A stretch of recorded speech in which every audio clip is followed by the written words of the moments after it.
रावण जो कैलाश पर्वत को उठा पाया, लेकिन आखिर वह भगवान शिव का पिनाक धनुष क्यों नहीं उठा पाया? आखिर क्यों सीता स्वयंवर के समय पिनाक धनुष वह हल्का सा भी नहीं उठा पाया था? तो दोस्तों, वीडियो में आगे बढ़ने से पहले हमारे चैनल को सब्सक्राइब अवश्य करें और बेल आइकन दबाना नहीं भूलें। अक्सर लोगों के मन में यह सवाल आता है कि जब रावण कैलाश पर्वत उठा सकता था तो क्या कारण है कि वह शिव जी का धनुष नहीं उठा पाया? और आखिर क्यों भगवान राम ने धनुष को उठाकर तोड़ डाला? भगवान शिव का धनुष बहुत ही शक्तिशाली और चमत्कारी था। शिव जी ने जिस धनुष को बनाया था उसकी टंकार से ही बादल फट जाते थे, पर्वत हिलने लगते थे। ऐसा लगता था जैसे ज्वालामुखी आ गया हो, भूकंप आ गया हो। यह बहुत ही शक्तिशाली धनुष था। यह कोई और धनुष नहीं दोस्तों, बल्कि यही था पिनाक धनुष, जो कि शिव जी का धनुष था।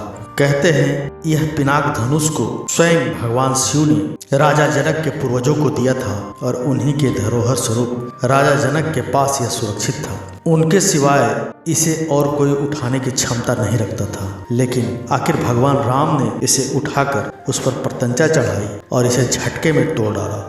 लेकिन यह रावण क्यों नहीं समझ पाया? तो चलिए चलते हैं इस कहानी के विस्तार में। आइए जानते हैं। कहा जाता है कि रावण बहुत ही ज्ञानी तथा परम शिव भक्त था, लेकिन वह एक अहंकारी मनुष्य था। वह कैलाश पर्वत तो उठा सकता था, लेकिन शिव जी का धनुष नहीं।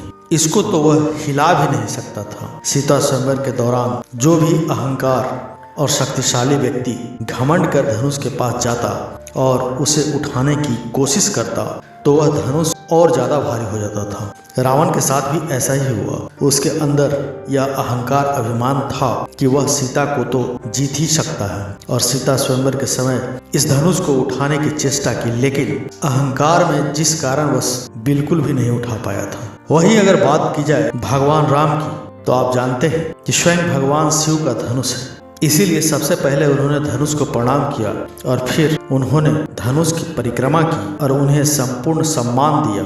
प्रभु श्री राम के विनयशीलता और निर्मलता के समक्ष धनुष का भारीपन स्वयं ही तिरोहित हो गया, यानी वो अपने आप ही हल्का हो गया और भगवान श्री राम ने एक झटके में इस धनुष को उठा लिया और प्रत्यंचा चढ़ाने के दौरान ही उस धनुष को तोड़ डाला। इसके बाद तो आप सब जानते ही हैं कि यह स्वयं भगवान श्री राम और माता सीता का विवाह संपन्न हुआ। तो दोस्तों, अगर आपके मन में कोई ऐसा ही सवाल है जिस पर हमें ऐसे ही वीडियोस बना सकते हैं, तो आप हमें कमेंट करके ज़रूर बताएं। वीडियो अगर आपको अच्छी लगे तो लाइक कीजिए, हमारे चैनल को सब्सक्राइब कीजिए और ज़्यादा से ज़्यादा शेयर कीजिए। तब तक के लिए धन्यवाद।